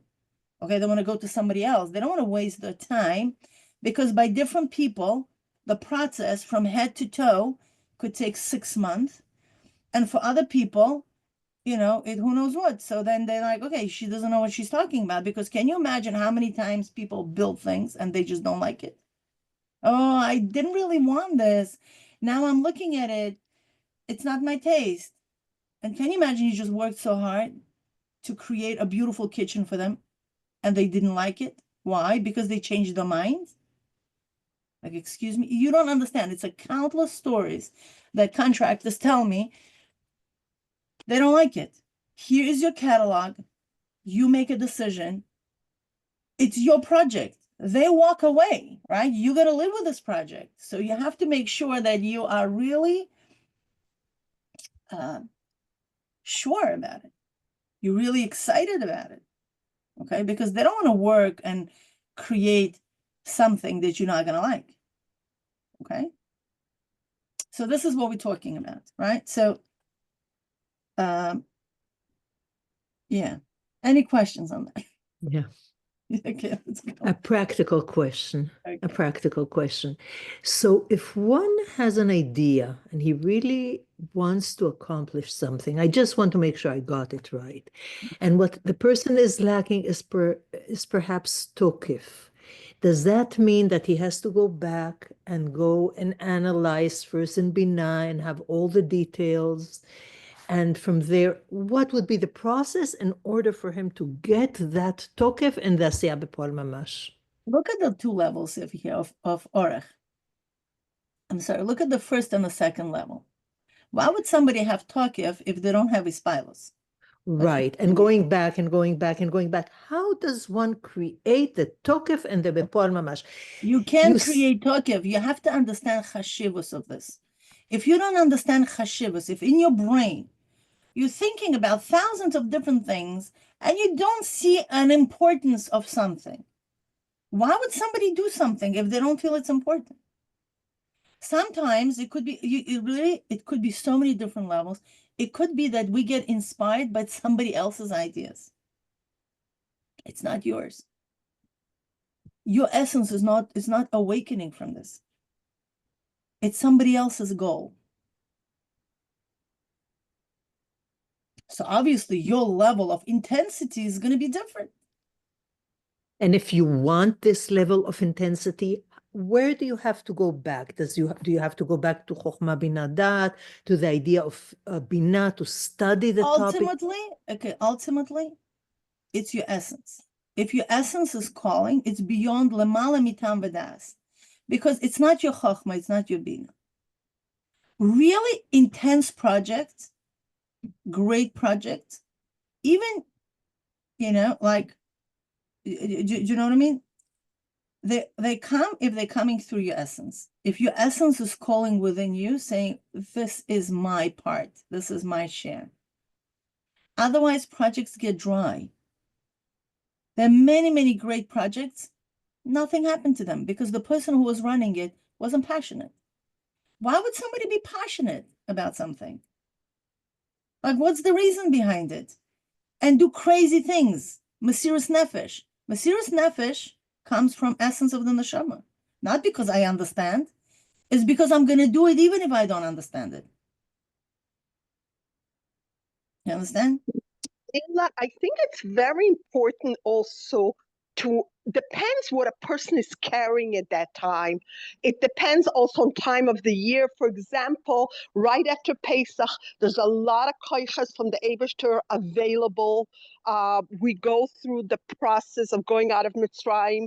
Like personally, I sense that koyach to do new projects very much right now. Things that I've been thinking like the whole year to do, all of a sudden now that drive becomes available. But I think it's also very important to say depends how many important things the person is carrying. If he's carrying many, like I said, the chasana and a birth of a child and all this,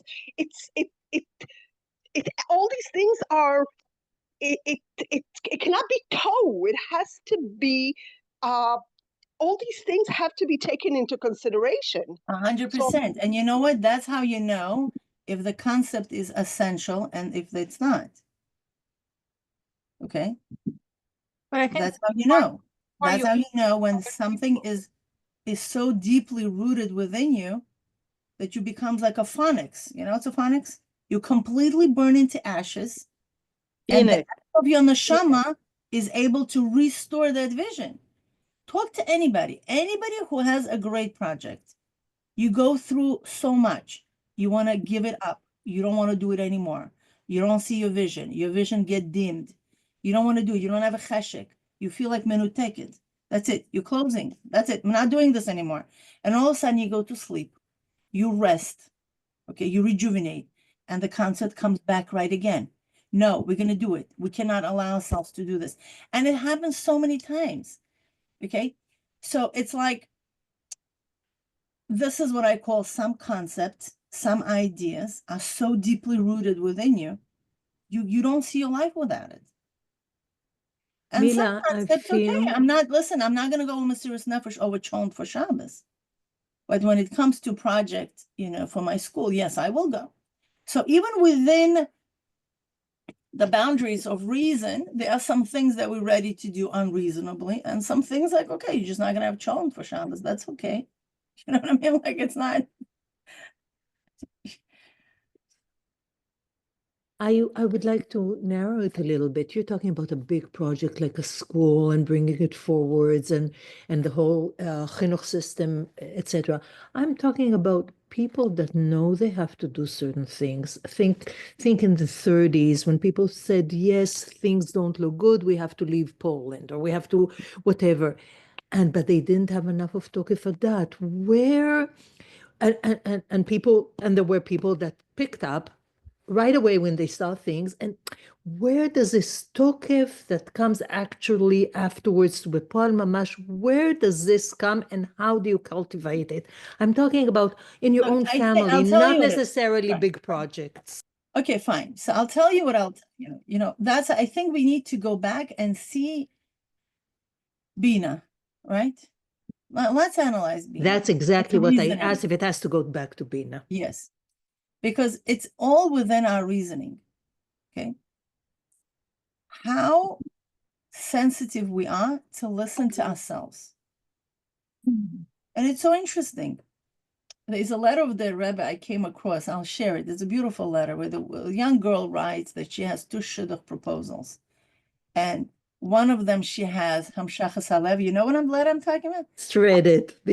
Where was it? In Dvar Malchut? I don't I know. just read it. You just Yeah. read one she has Hamshachas Halev, and the other one she doesn't have Hamshachas Halev, but her father wants her to look into it or something like this. Yeah. And the Rebbe writes, usually in Shidduchim, oh, no, she had a goral. She did a lot, and it came to the second Shidduch proposal. The Rebbe writes to her, it's beautiful how Rebbe writes to her. Rebbe writes to her, it's like so interesting. He says, what is known that when 2 of the guys, right, 2 of the Hatzaot are on the same level of Yirat Shamayim, usually you go with Hamshachas Halev. Okay? And he never heard about drawing a goral. Rebbe says, okay, it's not like, where are you getting this idea from? Okay, then, because what is the goral? It's interesting if you analyze the whole correspondence, and then the Rebbe says, and what I understand from your letter, that your father wants more the second shidduch, okay?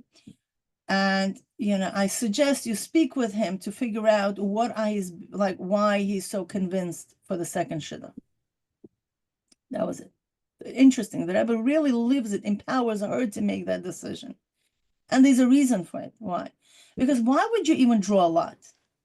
Like, what are you trying to do? When a person draws a lot, he is trying to take away responsibility from them and give it to something else. Okay? But when we come to the ideas of shidduchim, right? You can't just marry, oh, I was told to marry this guy, I just marry this guy. It has to be your decision. You have to really like the guy who you're going out with. Why? Because you have a certain awareness, a certain picture in your mind, what kind of family you want to raise, right? And you look at this guy and you say like, oh, this is the guy who fits to my understanding of what the life should be, right? And it varies. It's a very individual thing. But she, on one hand, is torn. On one hand, she has this proposal of 2 guys. One of them, she clearly states in her letter that she has Hamshachas Halev, right? And the other one, her father is pushing her to get married. And how is she resolving it? By drawing a goral. You understand? That she's giving away her empowerment to make a decision. Now, something else outside of her, which she probably does, do you understand where the error here? The error, she has Hamshachas Halev. Hamshachas Halev, which level is it? It's Chagat of Tevuna already, right? She has this Bible. What's Hamshachas Halev? I like this guy. It doesn't happen, Stam, right? And the other one is the convictions of her father, somebody outside of her. Okay? Okay, so what the Rebbe gives us a suggestion. Rebbe gives us suggestions. Forget about goral. What is goral? Goral is like, I'm a victim of a chance. I'm just like, goral is you usually do when 2 are equal and you don't know which one to choose. That's when you go to goral. But here they're not equal. You like already one guy. And how do we know it's not equal? She's yet not satisfied with her goral, and she writes to the Rebbe, right? If she would be satisfied with the goral, she wouldn't write to the Rebbe. Why is she writing to the Rebbe? Obviously, she's not satisfied. So why did you draw a goral? It's not too equal. You see where the complexity here is? She's okay. So what the Rebbe's resolute is, find out if they're equal in the Yirat Shamayim. Maybe Taka, your father, has a point. Maybe this guy sits and sleeps till 3 o'clock in the morning, okay, or whatever, has a reckless life. And this guy sits and learns. In Yirat Shamayim, are they equal? Check it. Okay.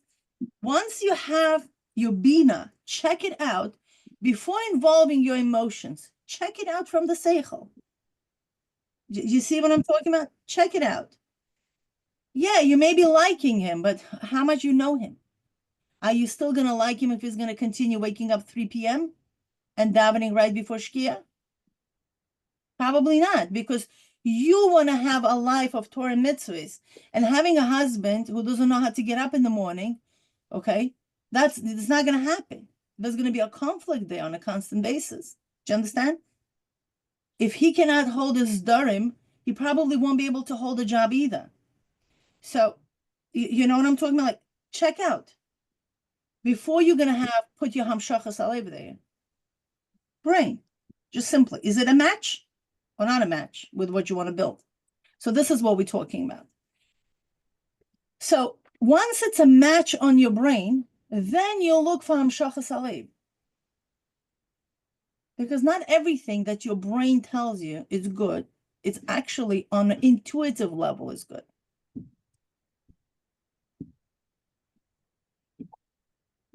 So yeah, if I'll tell you what it is.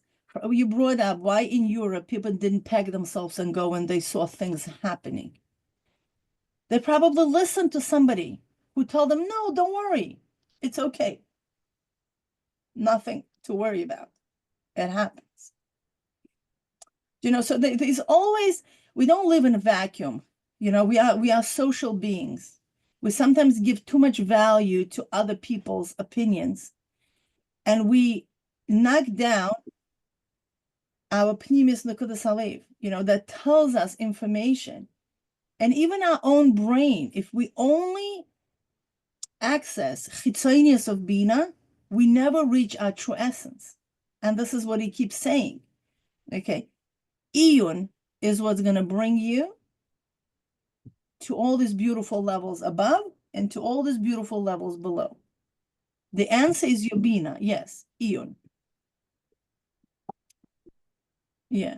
So it's Sarah, Thank just to say something about your example. Obviously there are a lot of different stories, but a story came to mind of somebody who did leave Europe, and it was because their partner, I don't know if they were actually in the Nazi party, but basically he came and said, I know from inside that you guys just need to get out of here. And so, you know, although it was extremely difficult, so there was a certainty in their bina of this is for sure a problem. We know from somebody. Whereas other people, you know, I know that they would go back into their bina saying, you know, they weren't sure. Like maybe it'll change, maybe it'll pass, maybe it won't be so bad. And the obstacles to leaving were so great that, you know, if they didn't have certainty, I mean, the people that I know, for example, who left, they had to leave one of their kids behind, because to leave as a family they would stop you, because they had to pretend that they were going on holiday, for example. I mean, the obstacles to leaving were huge. So unless you had certainty, like if you went back into your bina and there was no doubt, maybe it's like you have tevuna, like you know for sure, or you have das. Like this is for sure because I have a source inside, whereas most people didn't have that, who had access to some Nazi, you know, somebody in the Nazi party. So, yeah, that's just what came to mind when you mentioned that. When you go back into the bina and you're not sure, like, is this something that I really need to be committed to? Yeah. Okay. So unless does anybody else have something short to say, because we've been going for 2 hours, and I think that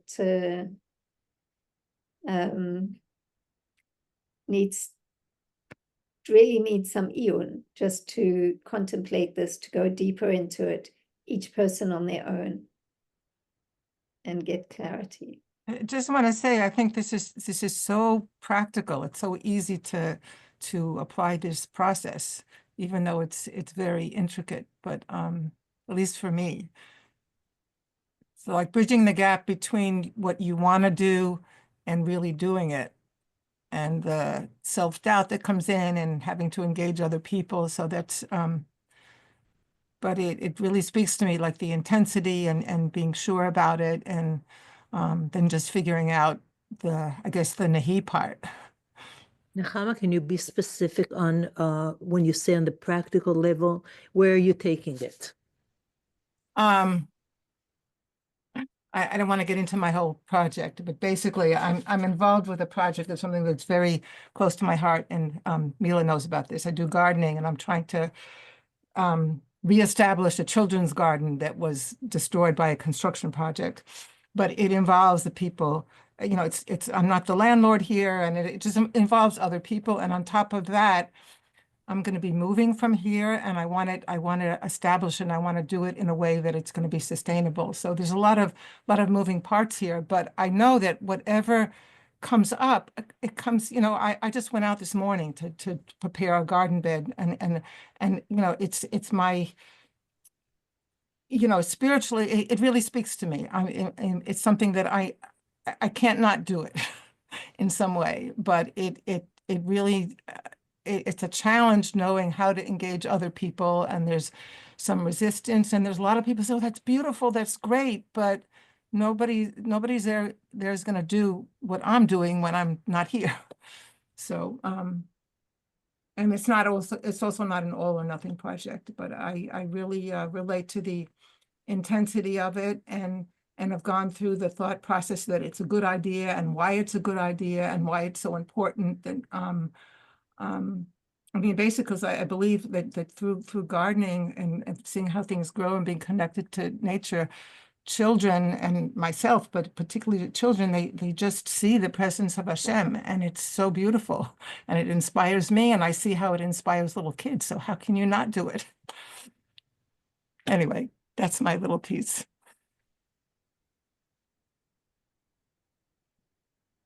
Beautiful, Nechama. But it's the plan. See, I always want a partner. I don't want to do things alone. I'm somebody who's better at the planning, and somebody who's more organized than me. But it all comes back on me, and I feel like I can't do it by myself. So that's where the hole is. But I'm in the process of trying to engage other people. B'ezrat Hashem, you will. Yeah. It's interesting, but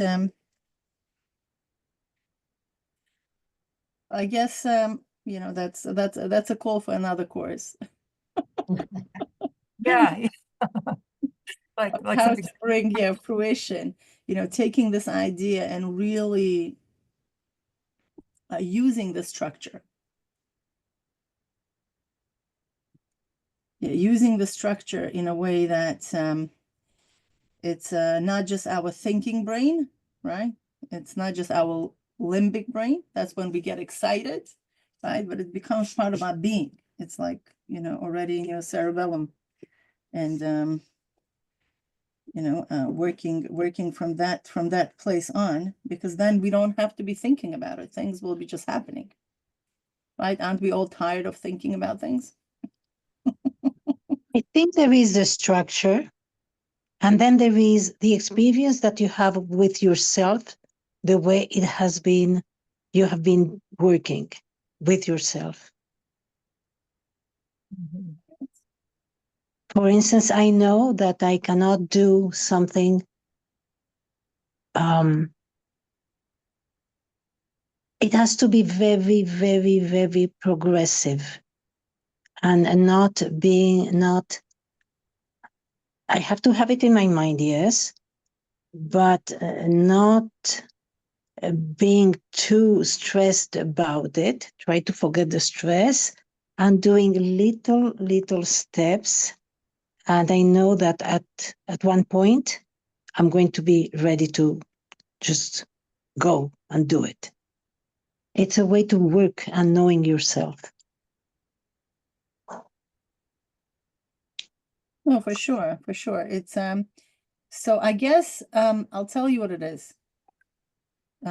Within every single one of us, right, these processes up until this information was some kind of magic.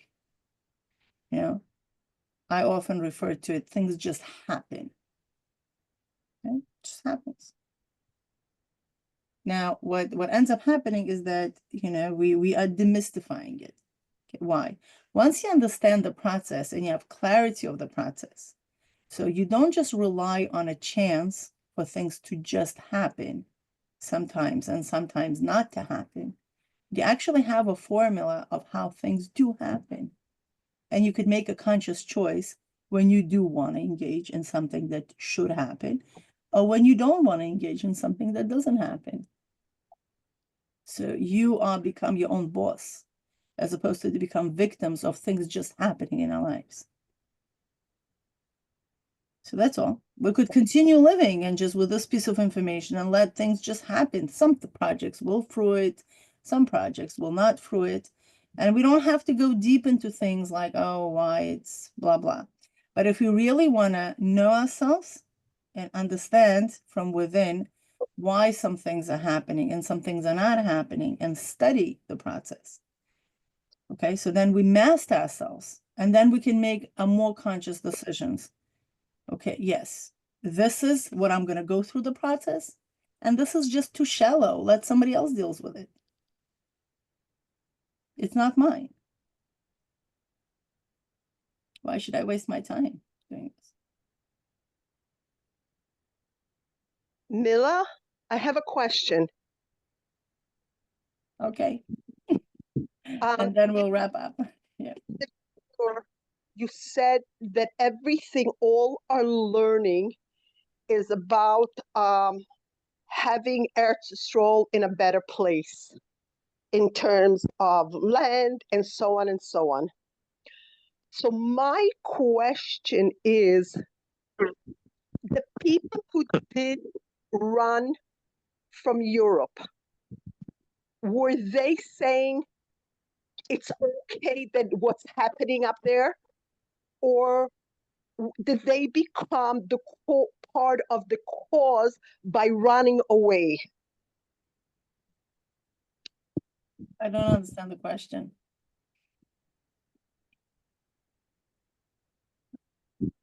The conviction of running this course is based on the Sikh of the Rebbe, where the Rebbe says that from the times of the Yeshua, right, we only conquered the land of 7 nations because of the Avodas Amides, right? By us conquering our Mides, right, that correspond to one of the 7 nations on the outside. By us conquering them inside, we were able to conquer them on the outside, okay? Because in the Torah, everything what's inside is projected on the outside. That's a famous, you know, teaching of the Baal Shem Tov, right? The world is a mirror of what's happening inside. Okay? Now, the Rebbe in Tafshin and Beis brought up this phenomenal idea of Avodas Hamaychin. Rebbe says, well, you know what? We truly should be conquering the land of 10 nations. This is what was promised to Avraham Avinu. Okay, it's the land of 10 nations. Now, as we're coming closer to the Geula, the Eretz Yisrael should be expanding, but not through the war. The Midas is when you fight. The Midas have an aspect of fight. Moichin doesn't have an aspect of fight. How do we know it? Shlomo HaMelech ruled without a single war. War happens only with Midas. David HaMelech, right? David HaMelech was about conquering Midas. How do we know it? David HaMelech had the same potential as Esav. He was red, right? Red-headed, and so on and so forth. And he was able to conquer his Midas and channel it into Kedusha. Shlomo HaMelech was pure intellect, right? And he was able to remain without a single war. That's amazing, okay? So the Rebbe says also, the Rebbe doesn't bring this in the Sikha, but in general, we know that the Seichel is no wars. It's calm. There is no movement in brain as much as we have a movement in our heart, pumping and blood and all that. So now the Rebbe says that now through our avodah of avodah samoichin, we are capable of expanding the borders of Eretz Yisrael to its original borders, and it's huge. Okay, and I'll share it. We shared it a few times in the group. This is from Nahar Mitzrayim all the way to Euphrates River, from Nile to Euphrates, and it's like a big chunk of a beautiful triangle. It's probably 20 times bigger than what Eretz Yisrael is now. It's a huge chunk of land. And the Rebbe says, and this all will be given to us in a peaceful way when we do avodah samoichin. This is the Rebbe's promise. I mean, I didn't make it up. It's, on the Rebbe's shoulders, basically. How is that going to happen? We have no idea. But we saw how peacefully the whole Ma'apecha in Syria happened. Not peacefully, but it was like in a very short amount of time, the whole situation with Assad regime was completely overturned. So we see things could be happening. So now the Rebbe says also something very, very beautiful, that by us conquering our moichin, okay, collectively, all of us, don't you really feel that your mind is expanding? I mean, sometimes I feel like my mind swells, okay, when we learn this type of thing. And you're like, that's exactly. So you're expanding the limitations of your brain. And by us doing of this more and more, by learning this deep concept of Chassidus, okay, which I'm sure each one of you could have done something different than just sitting and listening to this, class and working hard on it. But you choose it. So that expansion itself is what ensuring the expansion of the borders of Eretz Yisrael. That's why we engaged in all this. We're like, okay, let's do it. And that's how this come across. And I think when did we start, Naria? What date we started? What date Started after October 7th. Right. So it's a year and a half we're doing this. We are definitely moving it very slowly because we don't want any bleeding in our brain. So that's why we're stretching it little by little. And B'ezrat Hashem, we're going to see the promises of the Rebbe manifest. We already saw some things in Syria. I know Naria has this whole movement in Eretz Yisrael now, Baruch Hashem. And yeah. Okay, I love you guys, but we need to go. Okay, bye guys. Yeah. Thank you. We're going to create the